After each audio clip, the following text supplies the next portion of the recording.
आपले portal open केल्यानंतर वरती जशा पद्धतीने जे सिस्टम जनरेट मेसेज आलेले आहेत त्याला सगळ्याला आपण ओके ओके करून घ्यायचं. त्यानंतर KYCमध्ये जाऊन UIDचं ऑप्शन सिलेक्ट करायचं आणि तिथे आपण आपला आधार नंबर टाकून घ्यायचा. पहिला जो पण कस्टमरचा आधार नंबर आहे तो आपण तिथे सिलेक्ट करायचा.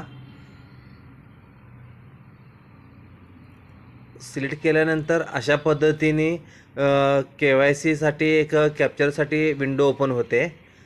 त्याला टिक मार्क करून कॅप्चर करून घ्यायचा त्यांचा थंब.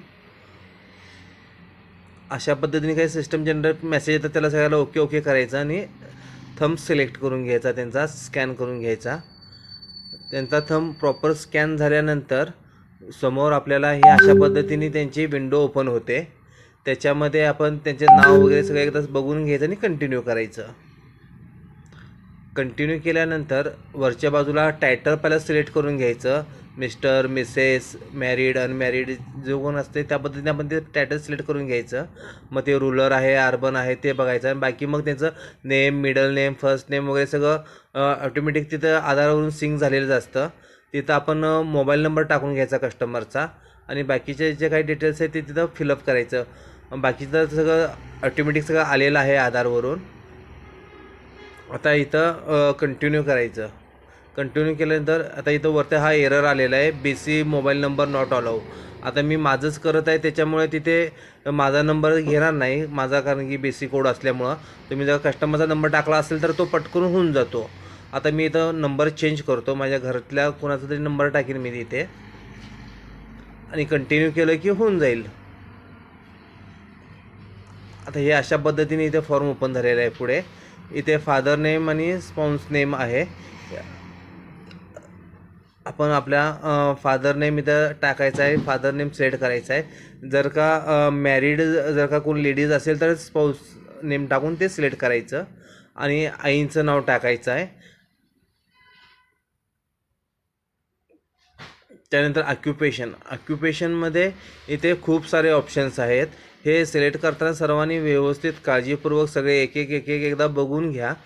खूप सारे इथं ऑप्शन्स आहेत आणि ते सिलेक्ट करताना खूप काळजी घेऊन करा, कारण की पुन्हा मग ते प्रॉब्लेम येतो. काही आपण गडबडीमध्ये जर का काही चुकीचं वगैरे सिलेक्ट केलं तर एकदा ते सगळे खूप सारे ऑप्शन्स आहेत असे तुम्ही प्रत्येकजण एकदा बघून घ्या आणि ज्या पद्धतीने एकदा कस्टमरला विचारायचं की ॲक्च्युअलमध्ये त्यांचं काय काम आहे काय नाही आणि त्या पद्धतीनेच ते सिलेक्ट करायचं. घाई गडबड करून कोणताही ऑप्शन सिलेक्ट नाही करायचं.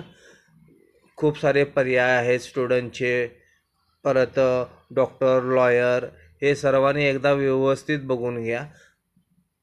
थोडंसं चॅलेंजिंग आहे इथे बघणं, पण एकदा दोनदा तुम्ही बघून घेतला सगळे तुम्हाला एकदा माहीत झाले की काय इनिशियल टाईप केल्यानंतर कुठलं येतं काय येतं, तर त्या पद्धतीने होऊन जाईल नंतर एकदा तुम्हाला समजल्यावरती.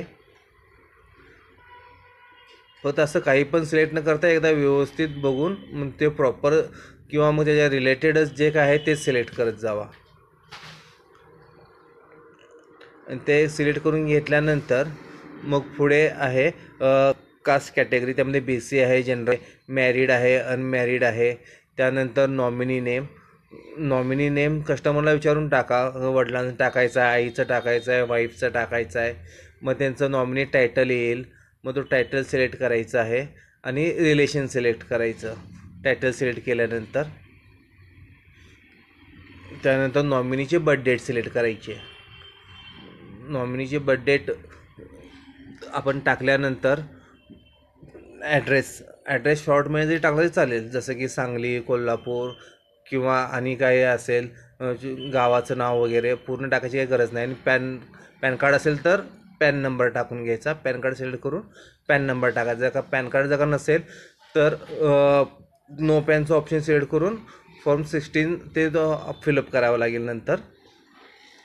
बाकी मग इथं आहे प्रोडक्ट कोड महासर्वजन विथ चेकबुक सिलेक्ट करायचं आहे आणि बाकीचे ऑप्शन्स मग लँग्वेजमध्ये जाऊन इंग्लिश सिलेक्ट करायचं आहे. नॉमिनीचा फोन नंबर सिलेक्ट करायचा आहे. ॲन्युअल इन्कम कस्टमरला विचारून त्या पद्धतीने टाकायचं आहे. आणि ते खाली 2 ऑप्शन आहेत, ते नो करून ठेवायचे दोन्ही पण आणि कंटिन्यू करायचं. कंटिन्यू केल्यानंतर हे अशा पद्धतीने फॉर्म ओपन होतो. आता याच्यामध्ये CIF आहे म्हणता, अनादर CIF म्हणजे ऑलरेडी माझं अकाउंट आहे बँक ऑफ महाराष्ट्रामुळे, त्यामुळे हे असं आलेलं आहे. जर का नसेल तर कस्टमरचं हे डन होईल आणि डनच्या ठिकाणी इथं प्रिंट फॉर्मचा ऑप्शन येतो. डनच्या शेजारीच खाली या बाजूला येतो डनच्या ऑप्शन येतो प्रिंट फॉर्म. तो प्रिंट फॉर्म करून आपण द्यायचा कस्टमरला. बस एवढीच प्रोसेस आहे.